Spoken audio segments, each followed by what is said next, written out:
your move.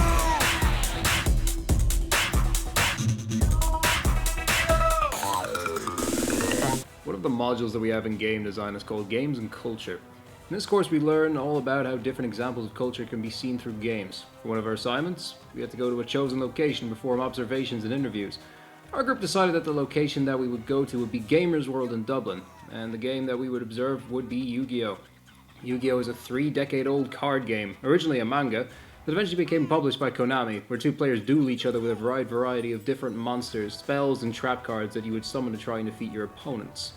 We decided to focus our project on the question, how can game communities survive when pay-to-win is a core part of their culture? When asked about pay-to-win in games, Richard Garfield, the creator of Magic the Gathering, said that if the best strategy is to spend the most money, the game has failed. As our chosen themes for this project, we've decided on rituals, myths and symbols, and colonialism.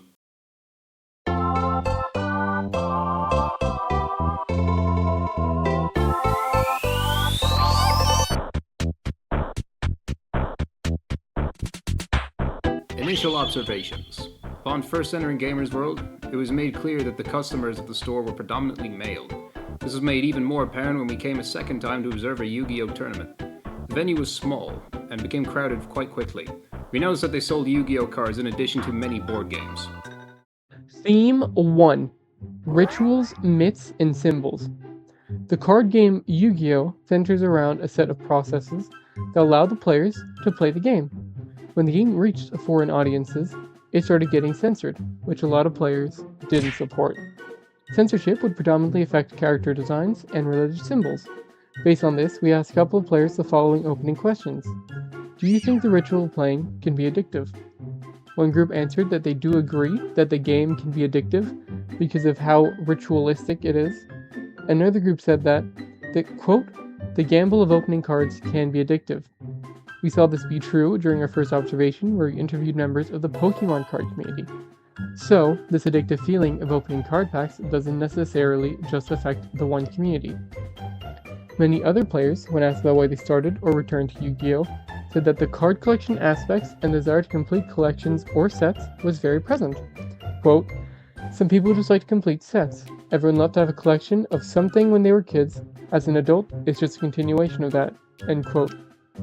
This shows us that there's a lot of prominence in the simple act of collecting cards within the community, even when that isn't sometimes the intention of the creator. Richard Garfield said that he, quote, didn't set out to make a collectible game. The trading aspect was meant to help players customize their play experience, end quote. Other people we talked to said that the learning curve of the game took about a month, but that people were very welcoming, which made it easier to join the community. On a different note, we saw that people were drawn into the game due to many of the unique card concepts and card arts present. When asked, what got you into Yu-Gi-Oh?, one person responded, it looked cool. I really connect with dragons and mechs. This was a sentiment echoed by a few other players we talked with, and what I think this shows is that the artistic element of the game is incredibly appealing. It helps drive prices and bring in players, and gives people an emotional attachment to their decks and cards that will drive them to buy more and spend more.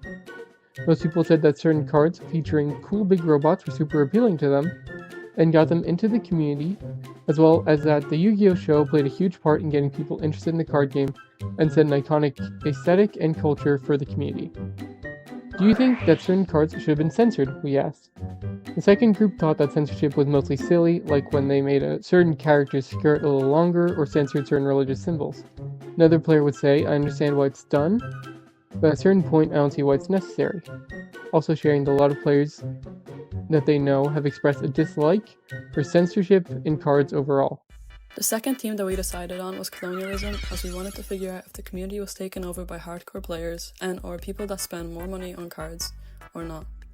We also took into consideration that the room was predominantly male, so we wanted to see if the players thought that the community has been colonized by men or not. Based on that, we asked the following opening questions. Do you have a favorite card? If so, is it your favorite because it was expensive? The most common answer was that they get cards based on aesthetics, not price. As mentioned before, a lot of players were drawn to cards featuring robots, for example. Are the prices of cards getting way too expensive? One person said, after winning a tournament, you can sometimes get a very overpowered card. Then the very good player gets a very good card, and they win even more because of this. That card can then also be resold for a ridiculous price. Another player we talked with did bring up that, as a whole, the card game has ultimately gotten far cheaper, and that you can spend a lot and still not be very good, stating that at its core it's a knowledge game and you need to keep stacking knowledge on top of knowledge. In reference to the cost of cards, packs and decks, they mentioned that in the past, good decks would potentially be around €1,500, but that the best decks nowadays cost closer to around €600 to buy all the right cards, which is still expensive, but a major decrease overall.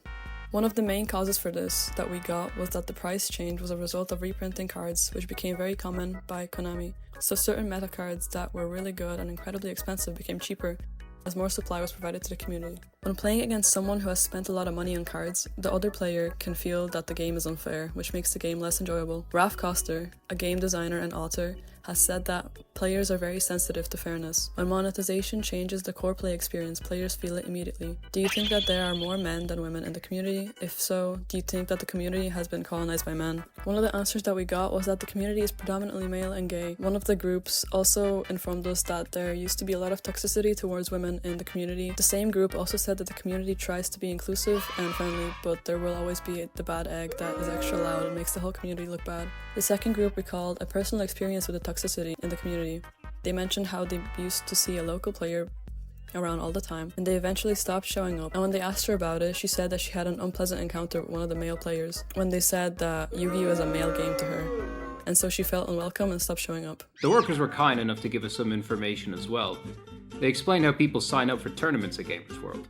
They would document the participants of the tournament by having them register and pay. But a lot of people that paid didn't register, and so they would show up and not have a seat available for them. Another thing that the workers set up for the participants of the tournament was that they would get a small starter deck on entering Gamers World. This would level the playing field for newer players, and would serve as an incentive for players to properly register. As in the words of the staff, if you don't give incentive, they just ignore you, and that without incentive, they would pay and forget to register. The staff members also brought up that borrowing decks was very common, and that trading was very present in the community. They additionally offered their own personal criticisms of card grading companies and scalpers, calling that aspect of the community a bubble, and would say playing TCG is for the community. This means that scalpers and card grading companies are harmful and unsustainable, and that they shouldn't be a part of the community. In conclusion, the people we interviewed all agreed that Yu-Gi-Oh! Used to be a very pay-to-win dominated game, but has gotten better over the years. Nevertheless, the community still thrives, as there are a lot of very friendly and inclusive people in the community which keep it alive and allow it to grow.